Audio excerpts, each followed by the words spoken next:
A warm welcome to all my dear friends. A very good morning, good afternoon, good evening to all of my dear students and friends who are taking this DADM 2 course, which is Data Analysis and Decision Making part 2. And if you have gone through the introduction, which basically covers the topics of non-parametric decision making. And I will not go into the introduction once more, but just mention the few important points. Those concepts which we will cover would be utility theory, then this concept of multi-criteria decision making, multi-attribute decision making, utility theory, then DEA, which is data envelope analysis, AHP, ANP, then we will cover the concepts of Topsis, Electra, Macbeth, all these methods. Then we go into the concepts of different type of meta heuristic techniques, simply without going into the mathematical details, their algorithms and how we solve the problems, and try to give examples for each of them. And switching back, even though it would not be irrelevant, but still I would like to mention is that in the first part of DADM 1, we have covered the bulk of statistics, and in the third part of DADM 3, which will be the third for in this series, we will cover the different concept of optimization, operation research and such related topics. So, once again a very warm welcome to all my dear friends, and as you know, this course total duration is 30 hours. 30 hours means 12 weeks, which would basically be converted into 60 lectures. Each week we will basically have 5 lectures, and after each 5 lectures we will have an assignment. So, in totality we will have 12 assignments, and obviously there would be one final examination, and the final examination will consist of all the coverages which we will go through lecture 1 to lecture the last one, which will be the 12th one. And assignments, as you know, it will basically cover the week's lecture only, and the marks and all these things would be collated and given accordingly. So, my name is obviously many of you may be doing this course or taking my course the second time, but still I will try to introduce myself. I am Raghunandan Sengupta from the IME department at IIT Kanpur. So, again a very warm welcome to all of you, and let us start the discussions about DADM 2. So, before we start DADM 2 generally, or the concepts of the non-parametric methods, I will try to discuss the utility theory, try to wrap up the concepts of utility theory and how they are utilized, the concept of different type of decision making which you make, the concept of stochastic dominance concept, the first order, second order, all these things would be utilized in a very simple manner. We will try to cover them as we proceed. So, this is lecture 1, and without much ado, let me start 1. So, in utility theory, what we mean by utility theory? Utility theory is some concept where we try to gain some value by taking a decision. So, the decision can be buying a car, can be decision maybe say for example, I want to optimize on the cost, it can be decision on trying to optimize the different, trying to build up a dam, and we have different resource constraints. It can be man, material, manpower, time. So, you want to basically optimize on all the fronts. So, if it is a single optimization problem, we find it is easy to solve, because you do not consider any other ideas to be optimized, whether maximum or minimum, that is a different question. Optimize means we are trying to get the best value. But when it comes to the multi-objective one, then it becomes a problem, because trying to optimize one obviously does not give you the same picture as when you try to get the concept of trying to optimize more than one or 2 or 3, because trying to optimize the objective function 1 basically may increase or decrease depending on what your idea is, the second objective, while second trying to basically optimize the second one, you will basically try to increase or decrease the first objective. So, you have to basically make a compromise accordingly. So, these ideas of utilities in a very simple sense would be utilized in this concept. So, consider that we are in the project management phase, and the same type of construction of project is being considered, undertaken by some investors, some engineers, some construction company, and we will consider them as investors because they are putting their money there. Now, different type of investors, different type of people, the different companies are investing their energy, skill, money, manpower and time, everything, and have different attributes or different type of qualities based on which they will try to analyze the project. So, if I am analyzing a project, say for example, of buying a car, my buying the car may be different from second person who is buying the car, because my main concern may be the cost.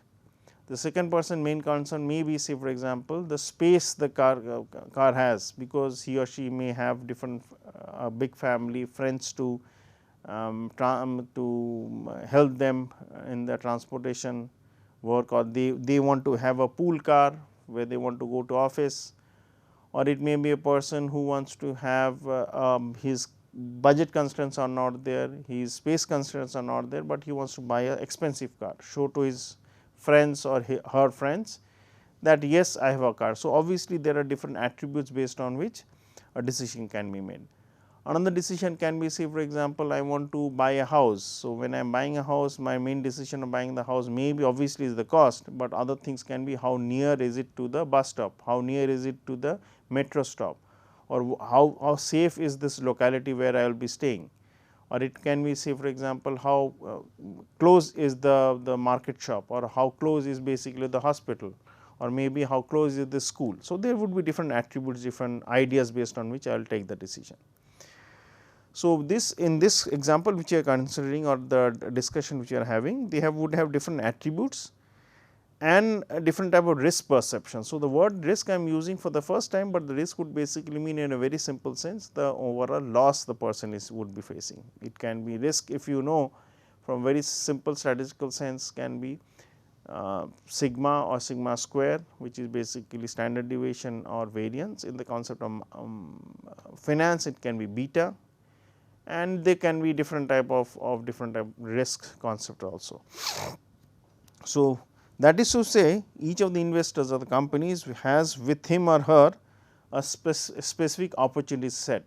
So, whatever the decision sets which you have for yourself would be different from me. So, we are basically calling an opportunity set based on which we will take the decision such that it meets our criteria of taking the best set of values for the opportunity set, which basically optimizes our main objective function which we are aiming at.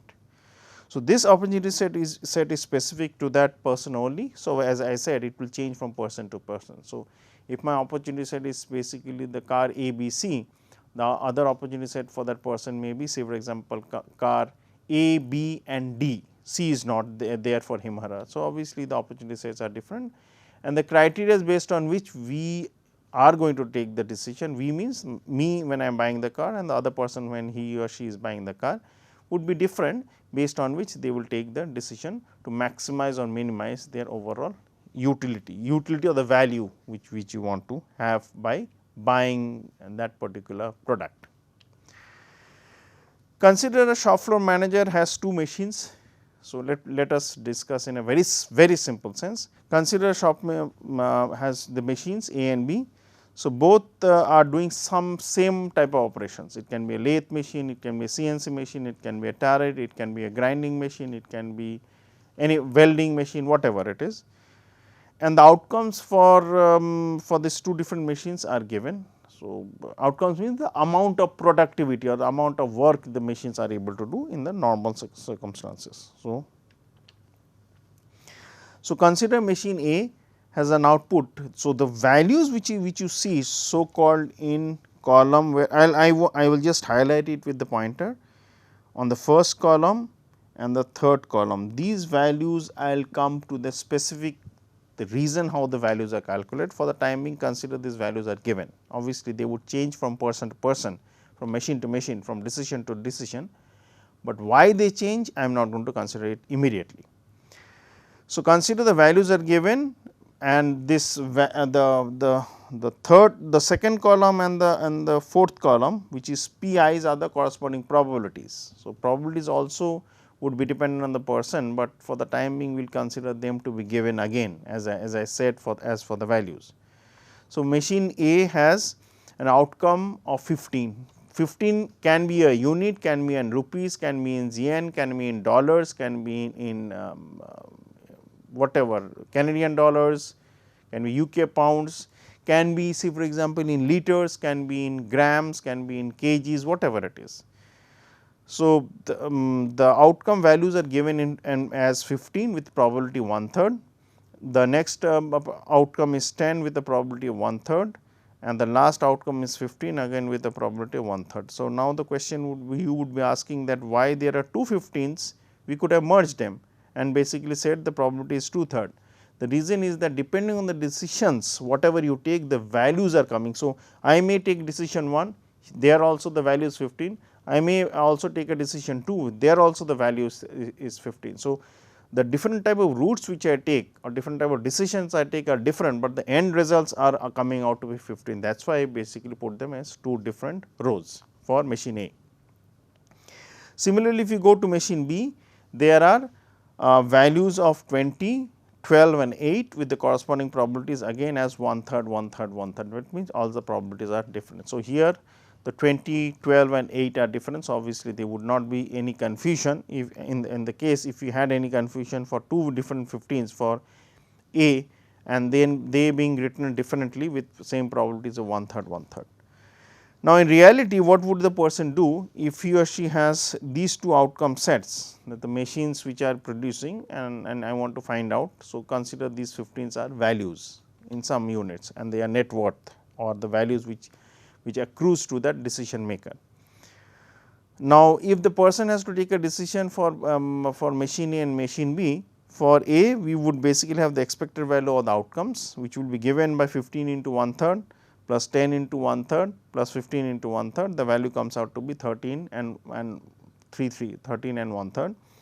And for machine B it will be 20 into 1/3 plus 12 into 1/3 plus 8 into 1/3, again the value comes out to be 13.33. So, obviously, many would be thinking that that is very simple, we are basically taking the expected value and trying to basically find out which value gives us the maximum value. Yeah, that is true, that is what we are trying to follow, but obviously, we will see that there would be different connotations of trying to find out the expected value, different connotations of trying to find out a different rule based on the fact that the expected values are also same. So, obviously, intuition would lead us to take a different decisions based on the fact that the expected values are the same. We will consider that very soon. Now, consider the scenario is a little bit changed, in the sense the values for machine A and machine B remains the same, which is for machine A it remains as 15, 10, 15 and for B it remains 20, 12, 8. But the corresponding probability for machine A has now changed, it is no more 1/3, 1/3, 1/3 for all these three decisions or the values, but now the probabilities are 50%, 25%, 25%, which is half, 1/4, 1/4 respectively, while for machine B the probabilities remain as it is as 1/3, 1/3, 1/3. Now, if we again recalculate, the values comes out to be like this. Now, for A we have the expected value of the outcomes as 13.75, again we calculate 15 into half plus 10 into 1/4 plus 15 into 1/4, that value comes out to be 13.75, while for B the values have not changed. So, obviously, it will continue to be remain as 13.33. Now, in this case, if the question is again asked to you which decision would you take when you are considering machine A and machine B, that means you can only buy one machine and you have to take a decision accordingly. Obviously, your answer would be, in the first case you are indecisive because both of them gave the 13.33 values. Obviously, no other criteria were being considered to take the decision, while for the second example or the variant of the first example, which is the one which is being shown on the slide, you will definitely say that I will take the decision where I basically prefer machine A, because the value which is coming out, considering there are no other criteria based on which I can take the decision, is 13.75. Hence, I will basically take A over B, for which B is 13.33. Now, consider a different example. So, these are all just different type of hypothetical examples which I am considering in order to make you understand. So, consider there is a match being played, and out of all the teams I consider, say for example, x and y, and want to basically give you a notion that how the ranking system can change. So, obviously, that would have some implication that how utility can be utilized, in the sense the concept of utility can be utilized. So, consider team X and team Y, and in they play the same type of tournament, but in case 1 and case 2, which basically the overall points based on which the ranking is decided is different. Say for example, the organizers of the game, before they start the tournament, they say that for each win there would be 2 points, for each draw there would be 1 point, and in which loss there would be 0 point. So, the game continues, and in this case all the teams play amongst themselves. There is a final, semi final, quarter final, semi final, final, and now the ranking is to be done. Ranking is to be done, and we find out the number of wins, draws and losses for the teams x and y respectively, and these values are: team X wins 40, draws 20, loses 10, while team Y wins 45, draws 5 and loses 20. So, in this case, if you basically want to find out the ranking based on which you will basically put a x above y or vice versa, then what you will do? You simply multiply. For team X, it will be this one, which I will just show in a very simple way. So, you will, for case 1, you will basically multiply for x, it will be 40 into 2 plus 20 into 1 plus 10 into 0. So, that will be for x, and for y it will be 45 into 2. So, in the first set I multiplied these values. So, they are multiplied. So, let me change the color, so it will be much easier for.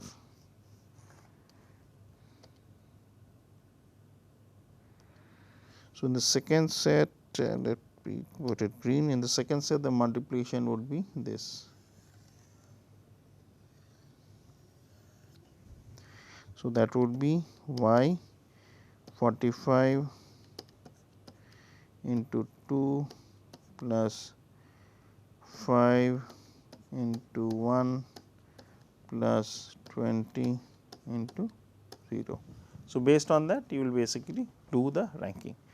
Now, suddenly as the game ends, suddenly due to some error on the organized part, they suddenly announce, no, that was not the case.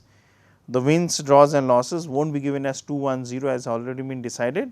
Now, the point system has changed. So, now, and because say for example, hypothetically consider the sponsors who are sponsoring this football match or this hockey match, whatever it is, they say no, the ranking system would be based on a new scoring scale, which is for a win a team will get 5, for a draw they will get 1, and for a loss again it remains as 0. So, obviously, everybody is very perturbed. So, they have to again recalculate the rankings for all the teams and obviously do it similarly for x and y. So, now what will we do? So, I will come to the actual calculations later on. So, in this case, now team X would basically do the ranking. So, I am using a different color, and so that would basically be yes.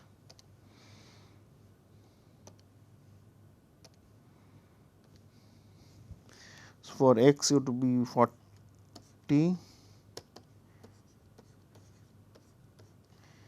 into 5 plus 20 into 1 plus 10 into 0. Similarly, when you come to team Y, the calculations would be, again I am trying to use a different color. Y would be 45 into 5 plus 5 into 1 plus 20 into 0. So, when you do this calculations, you will basically have these values. So, let us do the ranking based on when the organizers were had a first case example of the ranking. So, team A would basically get a point of 100, team B would get a point of 95, which means that A would be declared, considering all the other teams rankings are scores are less, they will get a ranking of say for example, A being judged the winner and B is say for example, the runners up. So, A would be ranked higher than B. Now, as I said that there is a confusion, the sponsor says that they would not give the money if the rankings is not reevaluated based on the points, which I mentioned as you saw in the last slide was case 2. So, based on that again the ranking is calculated, recalculated.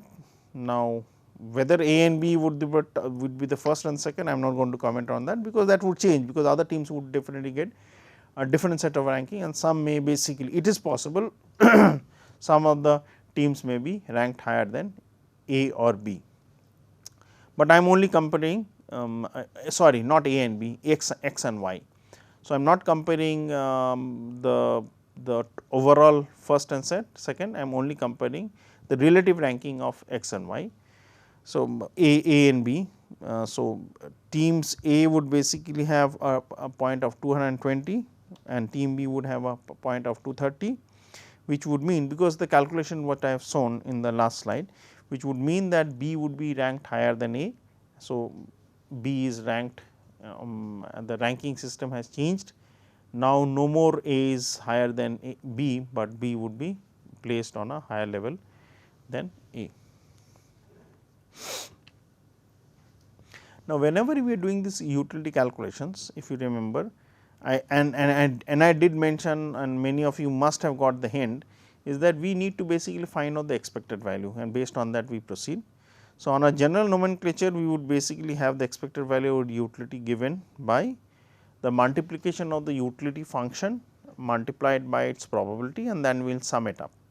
Now, when I am saying basically the utility function and the corresponding probability, they would mean the utility function based on the value which it accrues to you. You are basically the decision maker. So, obviously, what decision I take would be different from your decision, because the utility function would change even if the values are the same. So, if you see the formula,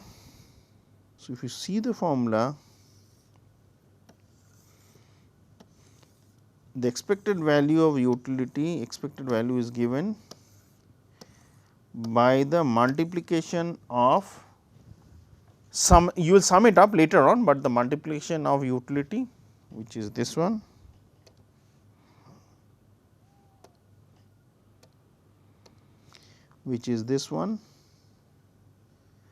multiplied by the corresponding probability of that particular utility, which is this one. And if you remember, the probabilities were given. So, obviously, in this formula it is now clear that you will basically have a probability mass function or probability density function based on which you will try to follow the find the corresponding probability of Pi. And the UW, which is the utility, would basically be based on the overall net value which you try to simply consider it is a value you are trying to invest. Now, the values which were given for the teams A and B or for machines A and B, those values were assumed to be the ultimate values based on the utility which has the calculation has been done.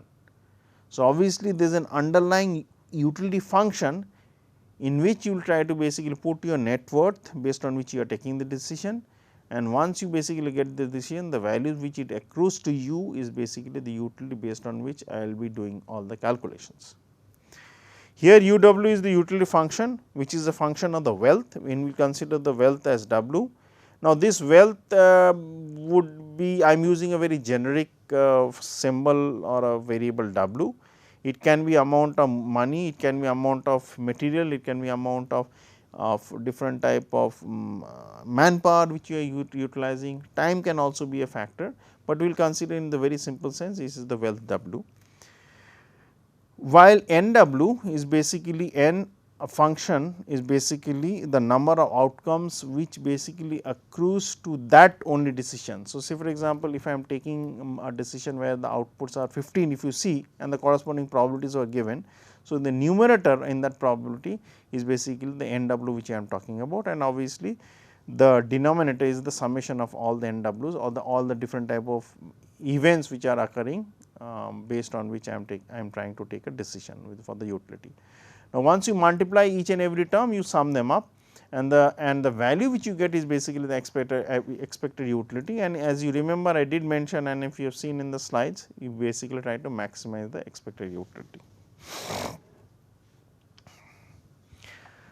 Now, remember in general utility functions cannot be negative, but we will consider negative values also. So, on utility functions negative means they are not worth taking the decision. So, obviously, you will try to shun away from the decisions, but we will consider later on that there would be decisions where if two different negative values are there, you will try to take the value which basically is least negative. Least negative means it is more towards the positive value. But in many of the cases, depending on the decisions, it is possible that you have to take a decision where the utility is basically negative. There would be other circumstances based on which are which would force you to take a decisions accordingly. But many of the functions in the utilities may have negative values. In general, depending on the problem, we will ignore the negative values and consider them to be 0, or we would not ignore the values and continue to take their values with the negative sign and proceed with the calculation. Now, if you remember the last slide what I showed, it basically a summation of the utility, which utility as I mentioned is a function, and utility being multiplied, utility function being multiplied by the ratio which is NW by summation of NW. So, what is that? This is basically a chance or a probability or a relative frequency. So, obviously, the question would come from your side. So, if there is a chance, there is a probability, does it have a probability distribution? My answer would be yes, we will try to utilize this probability distribution in order to calculate the expected value of the utility. So, what you want to find out is basically the expected value of the utility, where you will consider the utility as a random variable and basically multiply that with its probability mass function or probability density function and try to find out the overall expected value of the utility. So, for analysis, to make the problem simple, we will consider the value to be 0 even though in actuality the value may not be 0. So, with this I will conclude this first lecture for DADM 2 sorry, and continue the discussion of utility 3 with more examples later on. Thank you and have a nice day.